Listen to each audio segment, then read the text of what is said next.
Welcome to X-Files Podcast, a podcast about breakups, broken hearts, and moving on. I'm Janice Formicella, a breakup coach passionate about supporting others to heal from their breakups, overcome loneliness, love being single, and see the end of a relationship as the beginning of a magical new chapter in life.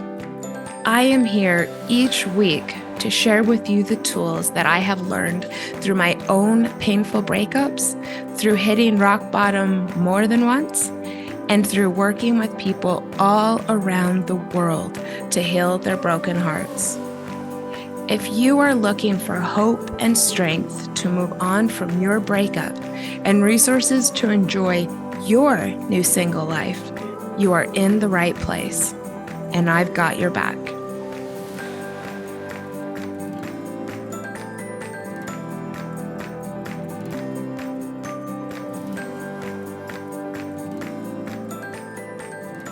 Hi, everybody. Welcome to another episode of X-Files and a very special episode of X-Files. And that is because I am recording with my first guest co-host. As everybody knows, or some of you know, I will no longer be doing the podcast with my former co-host Claire, and instead I am welcoming some really cool people from my community who I personally know to come in and be co-host with me. So one of the first people I thought of was Anthony Canapi, a friend and colleague of mine. He's going to be doing episodes with me regularly. So welcome, Anthony. Thank you so much for having me, Janice. I'm so excited to be here and being the very first co-host. You know, a lot of pressure on me, but I'm very excited to be here.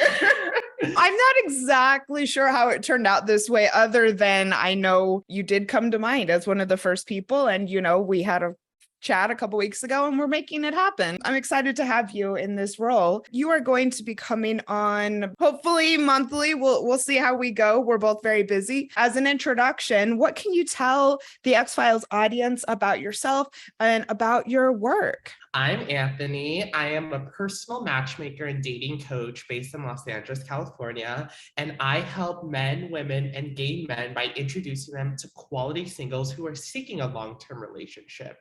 They're tired of the dating apps.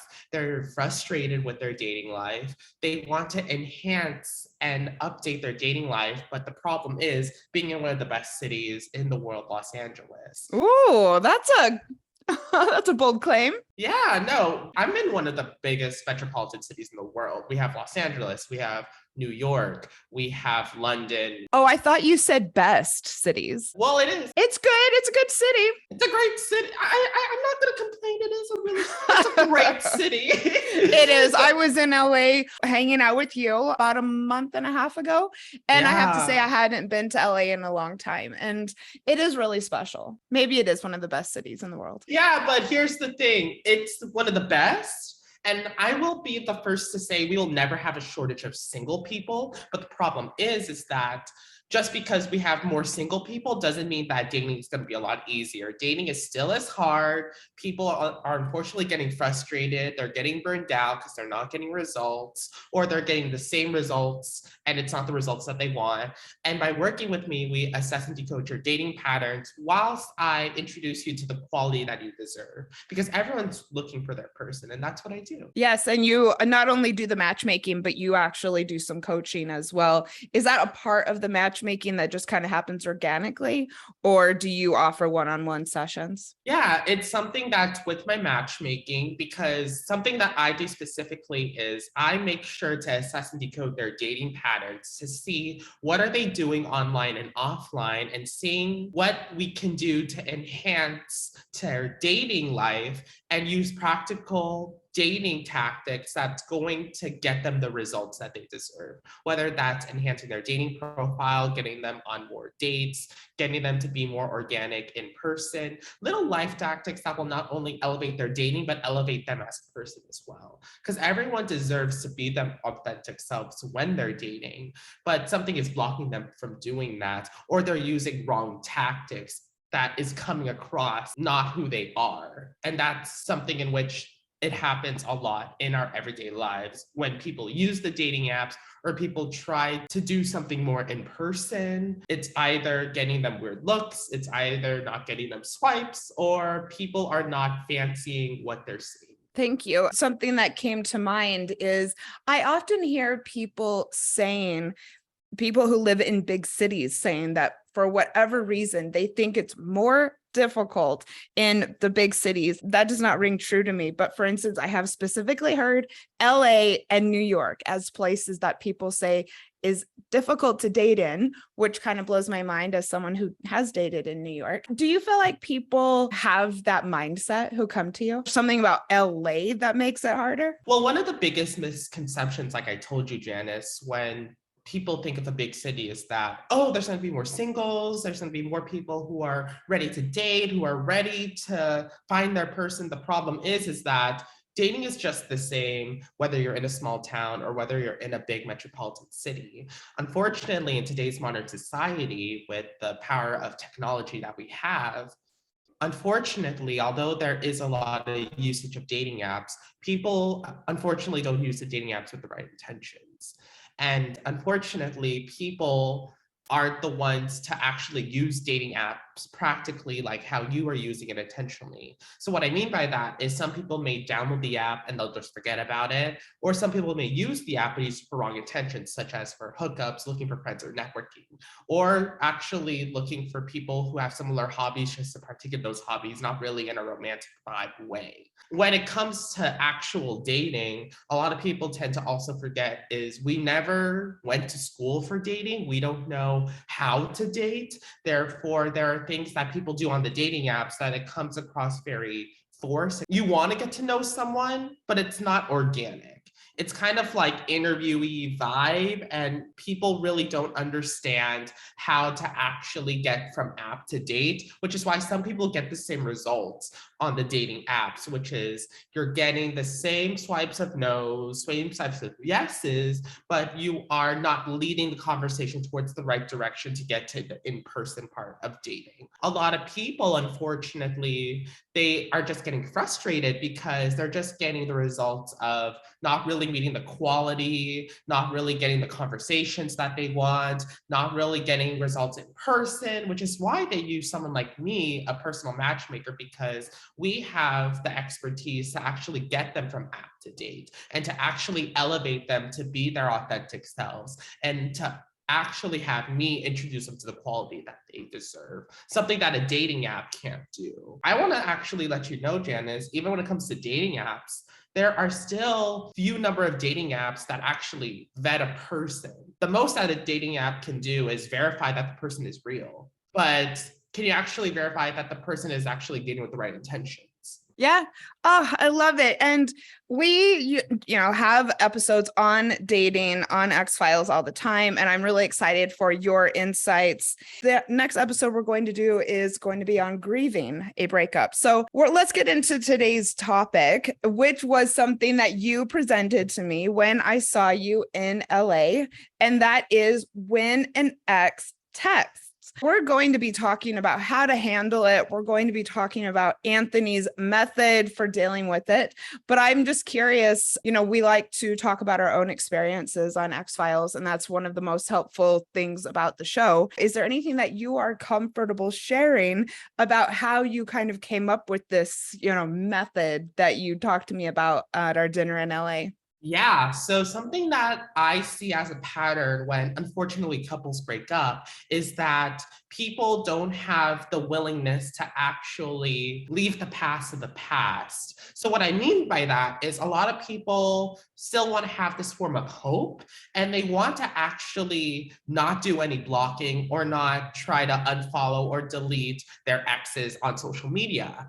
And the reason because of this is because they want to be civil, they want to be respectful, and they just want to try and move on and just say, this is in the past and I don't need to be needy and I don't have to actually press the block button or delete them from social media because you do wish them the best. But the thing is that the reason why I created this method is because there are going to be times in your life in which some individuals will have the event of an ex texting you back. And of course, if you're still single and they're still single, and it has been a significant amount of time, and you have gone through a stage of your grieving process, and you have gone through a stage of acceptance and moving on, you kind of feel like you're reverting back to the past. Problem is that you already moved on and you're already ready to finally go through either a path of self-acceptance and self-growth and self-evaluation, or you're ready to get back out there for dating. And having the ex text, the problem with this is that it stops that self-growth plan that you have.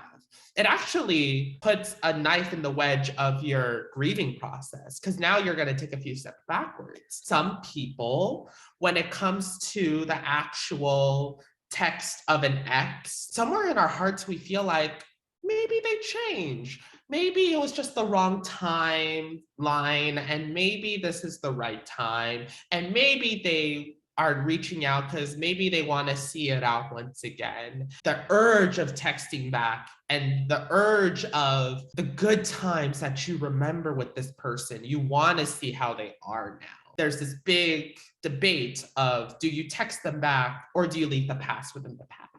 Well, we're going to take a deep dive into all of the reasons why you may want to consider leaving it in the past. And, I know recently I had COVID and I did start texting with one of my exes who I really shouldn't have been.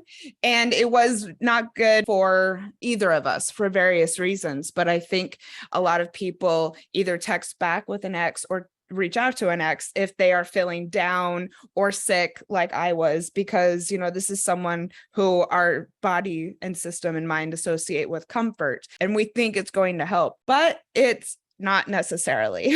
And like Anthony said, it can really set you back on your healing by bringing up old feelings. Your mind can play tricks on you. And one of these tricks is you have excitement often and actual physical sensations that occur when you see a text come up, and it can mess with your head, and it can get you feeling or trying to convince yourself that these feelings and physical sensations are an indication that you still care about them, or that the passion is still there and that there's still a connection. I hear lots of people saying that. It's like, oh, but I feel so much, there's still, the connection is still there. These restless sensations really don't mean anything. And it's just that your system is used to responding to a person and it automatically goes into reaction mode. I know for me, I also have some intense relationships that aren't romantic, and I can have the same types of physical sensations when I see a text come up from one of those people that I can have with an ex. And it's just because of the intensity, not necessarily because I meant to have any romantic relationship with them. Any breakup coach will know that the question, what does it mean when my ex texts, is common. I wanted to go into this just a bit, and I want to hear what you think about this, Anthony, because I like to take a fairly hard line with this particular question. What does it mean when my ex texts? It's actually also a top Google search for anything related to an ex, which I find a little sad personally. My opinion is that the quote unquote meaning is that you, as the person asking it, needs to do more work to put the breakup behind you. If you are asking this question, it means that you're focusing more on the other person. And if you are listening to this episode, it's probably because this is a breakup or an ex that you are struggling with. The best thing that you can do for yourself is to stop worrying about their actions and put yourself on the top of your priority list. What do you think, Anthony? It can be super confusing when an ex reaches out because you have been broken up or you did the breakup and you go through your own stage of grief. And once you actually start the stages of grief, whatever stage that you're on, it can really set you back on your healing by bringing back the old feelings that you had with this person. And most of the times, these feelings are of the good times, and the excitement and physical sensations that occur when you see that text and you see it come through, it can really mess with your thinking. Even manifesting that you still have romantic feelings or romantic attractions to this person. And I think it's very important to remember that even if you get a rush of emotion or you get this, like Janice said, this rush of sensation when you see their name come up, it doesn't mean that you're supposed to be with them. I love it. That's just the fact of the matter, or that your feelings are still strong, or that you have this what if situation. Or that you were wrong about ending things. Exactly, because your body and mind is so used to responding to this person, Yes. and so used to the regular conversations and the regular motives that this person had before the event of breaking up occurred, that your body automatically goes to reaction mode. And communicating with someone you had a conflict with or once had intense experiences with, it can be a very comforting experience. And although your body automatically experiences this feelings of nervousness and anxiousness and butterflies in the stomach again, the first thing that you need to realize when an ex texts is why. And then you need to realize your experience of the breakup. I think a lot of people tend to remember the positive sensations and the positive experiences because your body is reacting to those positive experiences, that your body tends to forget about the negative experiences and the event of the breakup in total. Absolutely. And I'm just going to jump in really quick just because you are talking about this exact thing. And I am a huge no contact person. And that is exactly because of what Anthony is saying. And that is that we do hold on to the positive memories. If you've been listening to X-Files for a while now, you have likely heard us talk about fading affect bias. This is the definition according to Wikipedia, which this was a particularly good Wikipedia page. Wikipedia defines the phenomenon as the fading affect bias, more commonly known as FAB, is a psychological phenomenon in which memories associated with negative emotions tend to be forgotten more quickly than those associated with positive emotions. It is important to note that FAB only refers to the feelings one has associated with the memories and not the content of the memories themselves. It's all sensation. And we don't remember crying or the physical feeling of being let down by someone or the negative intensity of having an argument with someone. We tend to hold on to the warm fuzzies of our ex rather than the cold fuzzies, which I just came up with. So our mind really plays tricks on us. Other reasons to go no contact. Definitely. I definitely agree. And something about the fading effect bias or FAB that people need to know is that the positive emotions don't always have to be romantic as well. So what I mean by that is, unfortunately, it can also mean the sex. If the sex was good and if the bedroom life was something that was great, we tend to hold on to that because it was more of a positive emotion that we remember rather than, like Fab explained, the negative emotions, such as this can be arguments, this can be the breakup itself, it can be the red flags. We tend to forget about that because we're remembering all the good times, like the first date, when they asked us to be exclusive. If the bedroom life was great, we tend to remember that because it was more positive. I have a lot of people say, but the sex was so good, as like one thing that they are struggling with was remembering the sex itself. Yeah. Because that's body and mind and everything. And yeah, I think that probably plays into FAB a lot. Exactly. And unfortunately, I don't want to be the person to say it, and you're the listener who doesn't want to hear it. But the reality of your ex texting you and the reality of you getting back together is low. The reality of you actually using them as a hookup and actually using them as a way of this release physically is high. And it's because of endorphins in our body, because we have this sensation of how this person attracted us, how much they are experienced in the bedroom, and how much we thrive it, how much we miss it. And I think a lot of people tend to forget that if the bedroom life was that great and you go through a breakup, that's going to be one of the things that you need to overcome, that a lot of people don't tend to actually remember, and people don't try to move on from because of it was so positive. Yeah, this person was this and that and this red flag and that red flag, but the sex, you need to realize that all forms of healing, you need to heal from both the negative experience and the positive experiences. That is such a good point. Thank you so much for bringing it up. Going no contact and not texting with the person is one of the best ways to do that, to heal from negative and positive. And that means, either blocking or not responding, no matter how many times they text. And it also allows you to focus on your new life. You now have a life that is outside of this person and outside of the relationship, not communicating with them and not looking at your phone to see if they text, not thinking about if they're going to text you, if they're going to text back. This is removing the space that this person has in your life and allowing you to focus on new things.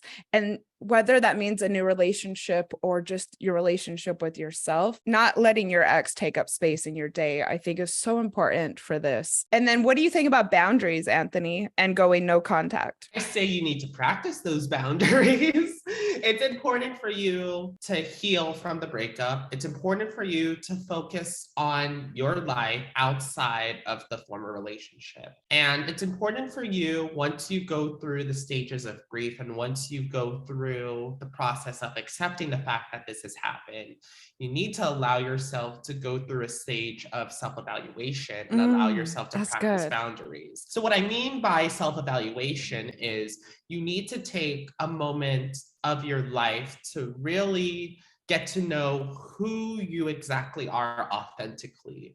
Because I think something that we tend to forget, and something that people naturally forget once they actually go through a breakup, is who are we? And who were we when we were single? And what did we like to do when we weren't with our partner? A lot of people tend to forget because our partners were our priority. And we want to see how much time we can spend with each other, how much we can get to know them. So now with them out of the equation, it's something to where it's me, yourself, and I. What do I want? Realize that I'm using I a lot because in relationships, you use you and I or we. Now it's just I. You need to allow yourself boundaries in regards to put relationship and dating on hold and allow yourself to practice boundaries of self. I think a lot of us tend to forget, and even if you're single, we go through a stages of who are we? What do we do? How are we going to impact this world? And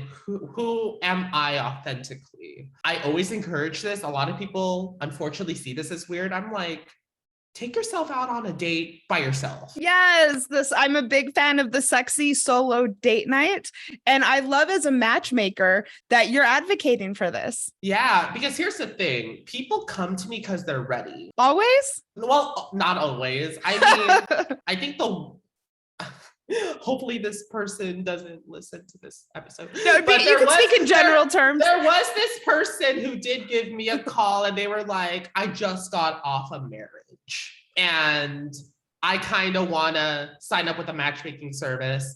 And during the consultation, I was like, are you ready? And then he started crying and I was like, okay, you're not ready. Yeah. Yeah. Maybe the two of us can even do an episode on signs that you're ready. We have done it on X-Files before, but this was the first time it happened during a consultation. I literally told them, I'm just like, take the time to actually move on. Because clearly when he was crying over a consultation, the homeboy wasn't ready. But I do think when your emotions are so close to the surface that regardless of what emotion it is, that's not necessarily something that you want to have intruding on a new relationship. I'm all about tears and letting yourself cry. But I do think that if it's happening all the time in front of other people, it's a good sign. You need to do you. Do you want to know something that I actually catch when a lot of people breakup, a lot of people tend to self-sabotage themselves in the beginning. They always say like, what did I do wrong? What was something in the relationship that I did that caused us to break up? What is something that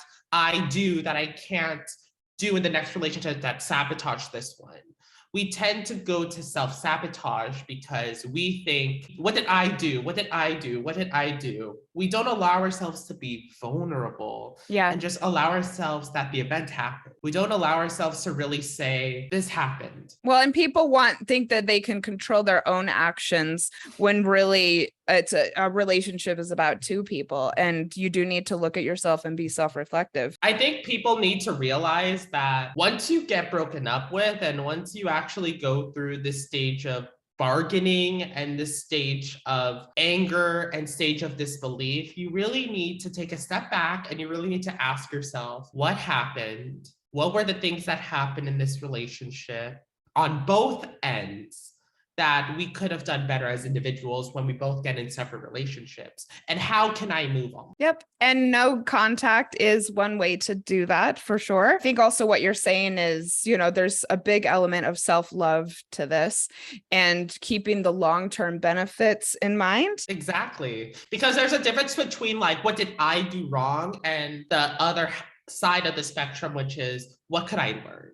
And I'm so excited to have you on. I mean, you just have such similar philosophy around breakups that I do. So I think that we're going to create some really great episodes. One thing else I want to say about no contact before we go to your method, and I want everyone to get out a pen and paper so you can write this down. Just really keep in mind that when an ex texts, it might feel really good in the moment to text them back. But if you keep your future self and your future happiness as the priority, it's really one of the kindest things that you can do for yourself. Giving in to the temptation in the moment and not thinking about how this might impact you down the road is, I don't know if I want to say the easy way out, but I think there's not the long-term benefits that we're looking for when we're healing from a breakup. So Anthony, let's talk about what you would suggest if a person hasn't blocked their ex, which I still want to say that's what I think is the ultimate best thing to do. But I know that that's either too challenging or even not practical for some people. So if you haven't blocked and you are doing good or wanting to do good, maybe you're actually still struggling and you get a text from your ex, you got to address it. And I would like Anthony to tell us what he suggests as far as addressing it goes. If you don't have the willpower to actually press that block button, press the unfollow button, or delete them from your friends list, this is what you got to do. Take all the forms of contacts that you have with them, whether that's a text, whether that's Facebook Messenger, whether you have them on Twitter, you have them on TikTok. Take all their social, take all their personal contacts. What you want to do first is edit their name with an animal that you heavily discuss. Janice, let's have you be the example. Okay. So what's an animal that you hate? Like, what is an animal that gives you the horrible tinglies all over your body, that gives you like, you want to throw up, you want to puke, you don't even want to look at it when you see this animal? I have a very severe phobia of rats. Okay, perfect. So let's say, like Janice, it's a rat. Replace their profile photo with a rat. Oh my God. And then for their name, what you want to put for their first name and last name, put affirmation or put a phrase that's going to remember the bad times. So remember, this can be anything that will affirm you that this person is not your person. So for example, this can be, you can do so much better, or his dad was hotter than him. What? Or his dad, that's very specific, Anthony, and hilarious. His dad was hotter than him. Yeah, it has to be an affirmation that's gonna have you remember, oh yeah, it's this dude.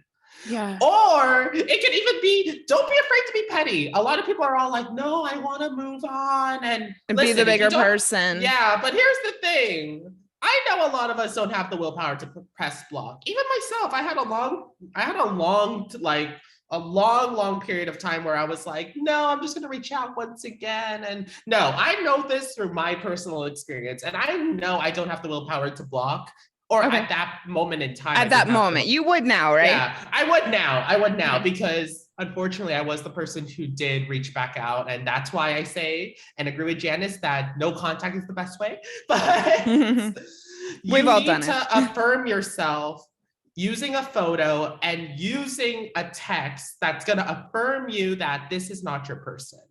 And then the third thing you have to do is you need to remove it from your site. So it doesn't mean block, but it means like, you know that option on your phone where you can just like swipe it off your screen and it doesn't delete them. It doesn't block them. It just removes them from your text screen. Deleting is not as good as blocking, but that, you're going to have to go to extra steps to reach out. But here's the thing. Let's say it has been a period of time. And let's say you have not touched that contact. You have not touched that social media account. And let's say they reach out, right? Mm-hmm. What are you going to see, Janice? You're going to see a disgusting, horrible rat. You're going to see it. It's going to horrify you. You're going to be like, ew, who the hell is this? And then you're going to see the phrase, you can do better. Yes. Then you're going to look at it and you're going to have two responses. The first response is going to be, I can do better. Bye. Or the second one, which is going to happen. Wait, who's actually this? I don't know who this is. Swipe. Agreed. All right. So you heard it here first. What is the animal you hate the most? Change the profile pic. And then I love changing the name. And I like what you're saying is more of an affirmation. I normally just say, put something derogatory, but I really like, especially I can do better or I deserve better. Or if you're just petty, because I'm going to be honest, we all have pettiness within us. Even if a petty phrase is going to help you move on, then use a petty phrase. Be all like, the sex wasn't that good. Yeah.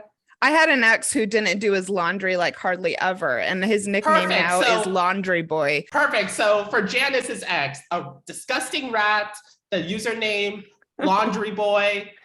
This guy is not courteous. Yes. Yep. Or maybe something like bad temper, bailed on me, yelled at me, something like that.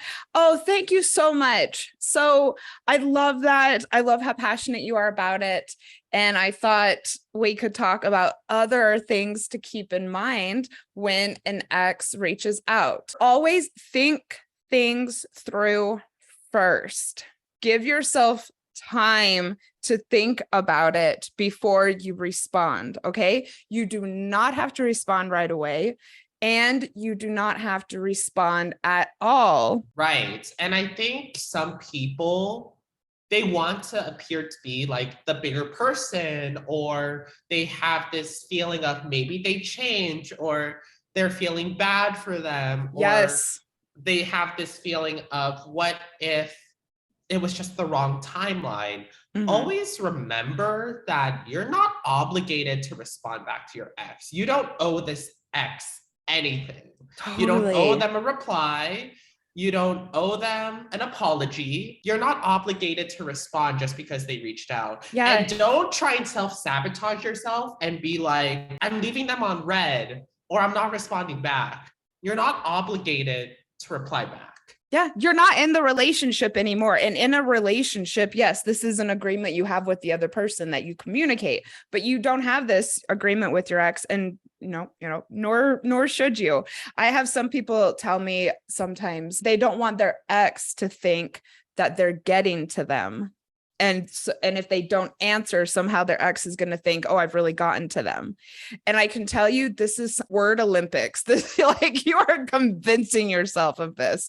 No response is a response. Appearing to be like the bigger person, or feeling bad for them, or otherwise worrying about what they may think about you if you don't answer. These are not motivations you want your decision to be impacted by right now. Yes, amazing. You're not obligated to be like, I have to be the bigger person, or I feel bad, or they may think a certain way if I just leave them on red. So you're not obligated to reply back. There's no rule book, and there's no rule book in any form of dictionary, thesaurus, whatever textbook that your forced and required to reply back. You're not. No, I mean, really, and it goes back to long-term benefits. And that is, not caring what this person thinks. I found one article that I thought was not toxic about when an ex texts. A lot of the content I found around this question is really about how to kind of form a manipulative answer in the hopes of getting your ex back. But I did find one article titled "What to Do When Your Ex Reaches Out According to Experts," and it was actually on insider.com. In the article, Meg Josephine, a licensed clinical social worker, says, and this goes directly to what Anthony's saying, know that you are under no obligation to respond. Often, old relationships carry with them old wounds and unanswered questions. That's a big one. If you feel that making contact could bring this up for you and threaten your hard-earned happiness, take a pass. The amazing part of being out of the relationship is that you are only responsible for doing things that work for you without regard to how it feels to them. 100%, totally agreed. Like it literally says in the text, often old relationships carry with them old wounds and unanswered questions. Us feeling that we need to be the bigger person, we feel like we need to heal the wound, or we feel like we need to answer that unanswered question. The reality is that how is this going to impact your self-evaluation and your self-growth process? It's not. If anything, you're healing them. You're not going to heal yourself.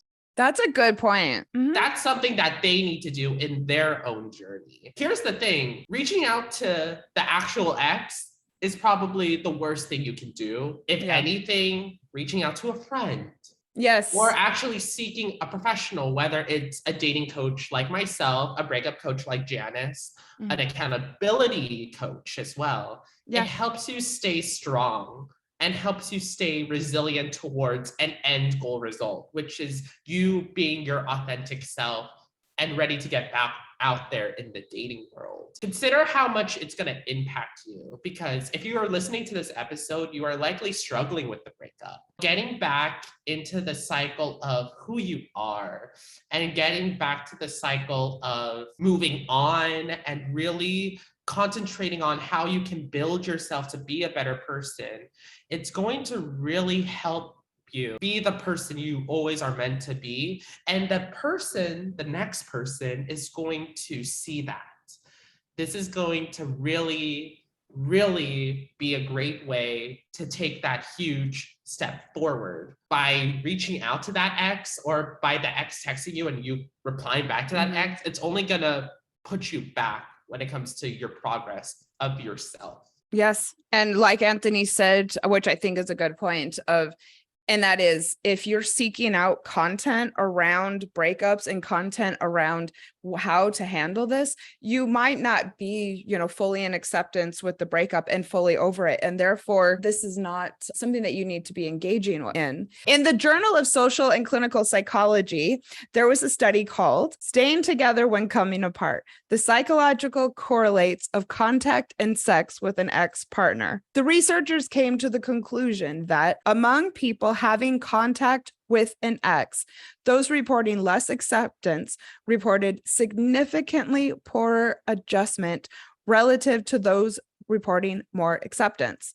So if you are trying to adjust to your new life and adjust to the fact that you're not in this relationship anymore, having contact with your ex is one of the worst things that you can do. And what I said earlier, even if it feels good in the moment, always remember that this will ultimately lead to more hurt than it is worth. I also want people to really consider the dysfunctional habit of on again, off again relationships. I think that sometimes there is a huge temptation to either reach out to your ex or respond to your ex because you think you're going to get back together. And you know what? I have to admit, for myself, I had these thoughts, when I did it recently. The truth is, you broke up for a reason. And numerous studies have found that people who are engaged in on-again, off-again relationships report greater negatives about their relationship than those who are not in this cycle. It's really tempting, and it's really hard to understand that getting back together is more likely to fail than not. It's hard to keep that in mind when it feels so good to reconnect with someone. This could take up some people years of your life, and you really deserve more. What do you think about on again, off again relationships? I believe that when it comes to an on and off relationship, something that people need to realize is that not only is it gonna negatively affect you, consider how it's going to affect the other person as well by leading them on. Because I feel like this process of being on and being off, being on and being off, not only are you wasting your time, you're also wasting their time. You need to find yourself a person that's going to make you a priority and is actually going to treat you like a king or a queen that you are.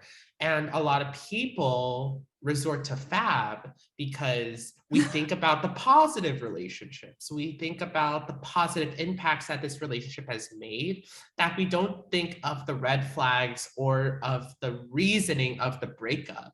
We just want to think of this is in the past and this is something that we can forget and move on.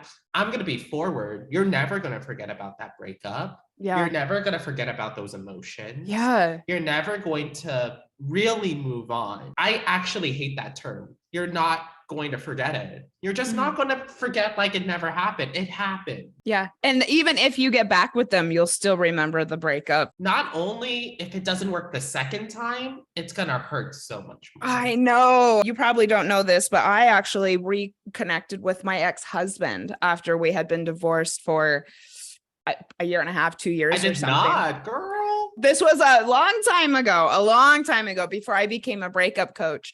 And just one thing I want everyone to always know is I had really healed from the divorce. It's one of the reasons I became a breakup coach, because I handled it so well.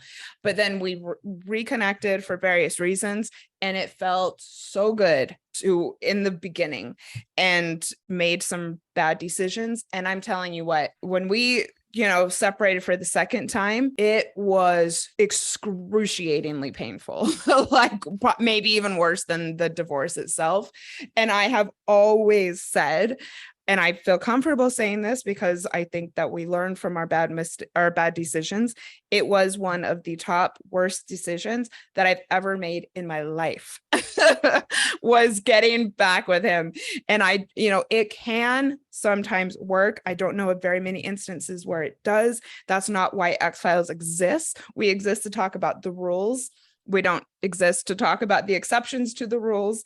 And I really want people to always remember that, looking forward and moving away from this person is almost always going to be the best thing that you can do for yourself. And realize what Janice said in the beginning. It felt good in the beginning. Why? Because we are at a stage of we're establishing these new quote unquote boundaries. We're putting everything in the past, and let's think about the positives.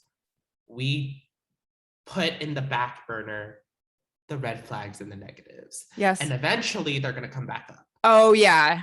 Big time. And we were saying this on the phone yesterday, that sometimes you get back together with someone, but that doesn't mean that the resentment that both of you or that one of you has for what happened in the past or with the breakup has gone away. And sometimes that resentment can boil up, and it can actually be even worse. In fact, I don't know about you, Anthony, but in my experience in this business or in this industry, I find that the amount of time that couples stay together when they have the on again, off again relationship, they end up staying together for shorter and shorter amount of time, because the fights are just so constant and they just can't hold it together. And there's just more and more baggage, and that it just becomes this never ending. Well, hopefully it ends, but it just becomes this vicious cycle. And let me add on to that. The arguments get worse and worse. Yes, that's what I mean. And the problem with that is once the arguments get worse and worse, you're going to regret something that you hope you never said. And yes. You want to know me and Janice know these words so well because we've had those clients that we coached. This is why we broke up in the first place. Yes. Boom. You can't take it back. No take backsies. You said it, deal with it. This is the repercussion. And this is something that is going to hit you and snap you back in the butt. This is why me and Janice were so not into on again, off again relationships. This is why we encourage no contact with exes, because not only do you get back, and sure, it'll be great having that makeup sex or feeling that you can start over. Yeah. You can never put red flags or the reason why you broke up in the past. It's always going to be there. And when that argument comes back up again, it's only going to get worse and worse and worse. And not only are you going to realize this, you're going to realize how much time you just wasted. I know. And that's the thing. And here's kind of like a cherry on top. Not only did you waste your time, you wasted their time. Yeah. And you wasted their time going through grief. You wasted their time going through self-acceptance. You wasted their time to being a person finding themselves in the world, therefore holding another person back based on your actions. It's an amazing point. Thank you so much. Do you have anything else to say about an ex texting? I guess my last thing would be, listen to everything that we've said about why it's best to leave your past in your past. Don't reach out to them. And if they reach out to you, you get out that picture of the rat and, continue doing you. Use resisting responding as a way to promote your growth and your healing. You will take leaps forward if you're able to resist this interaction. Well, I would say when you are going through this process, take your time. Yeah. I feel like a lot of us feel that whatever age we are, especially like at a more seasoned age, that time is wasting. But the reality is that you can't rush a breakup. You can't rush getting over it. I feel like a lot of us feel as though like they have this form of like, I have to move on. No, there's so much more stuff I have to deal with in my life. And blah, blah, blah, blah, blah. Listen, people go through stages of grief very differently. If you need to bargain yourself, be vulnerable and bargain with yourself. If you're going to get mad, get mad. If you want to go and binge eat, binge eat. Yeah, I do think giving yourself a period of time to do things like that is very healthy. It's a period of time because sooner or later, you're going to get at a time where, although you're never going to forget it, you're going to realize how much easier it is to live your everyday life. And once you go through that point in time, you're going to realize, well, who am I? What did I like to do? What did I want to do during my spare time? Because a lot of us, like I said before, we prioritize our ex when we are at a time frame of they were our partner. And now that you are at a point where you're single, now you kind of have to realize, well, what did I like to do? And I think it's so important to really give yourself that love and really explore what you want to do, whether that's a sport, whether that's an activity, whether that is something where it vaguely interests you. Do it, because no one's going to tell you no. No one's going to tell you you don't have the time. Really allow yourself to take those extra miles of being at a point where you can positively tell yourself, this happened. I'm at a point now where I'm at a better place and I'm very content. And don't go back. Although this happened, I learned this from the breakup. I move forward using these tactics. And once you're actually at that point, and once you feel like you're ready to go, don't be afraid to take those baby steps back into dating. Because I feel like a lot of people feel that like, am I rushing it? Am I being too slow? Should I download all the dating apps, I feel like a lot of people have those what ifs because they're afraid of not being ready, but no one is actually ready. If you're at a place of contentment and you're at a place of, I do want someone who's going to treat me like the king or queen I am. I deserve love. You're ready to go. Agreed. And don't go backwards when you could be going forwards by communicating with your ex. Anthony, thank you so much for being here. I really enjoyed our first episode. What did the audience think of Anthony as a new co-host? I would love it. Let us know by, sharing this episode on Instagram Or, of course, my favorite thing in the world, leaving us a 5-star rating and review on Apple. It's a really great way to, let me know how things are. Let me know what you think of the transition and, to say thank you, because I've actually heard from more people in the last 48 hours about the podcast than I have in a while. I know that it's really helping people kind of get through, which is my goal. And that's one way to say thank you. Oh, and then I just wanted to let everyone know, Anthony and I are going to be doing an episode on grieving. And then in regards to anger, I am going to be doing an episode in the next month or so with our mutual friend, Christine Lalonde of 50 Shades of Bullshit podcast. And we're going to be talking about the role of anger and how to overcome it. So with that, I will see you next week and we'll see Anthony next month. Thank you for listening to X-Files podcast. I sincerely hope that you found today's episode inspirational or useful. I would love to support you on your healing journey. All you have to do is send me a message through the X-Files Instagram account, and I will personally be in touch to get you started. Remember, if you are struggling with a broken heart, your feelings are temporary. I am sending you so much love and luck for the week ahead. You've got this.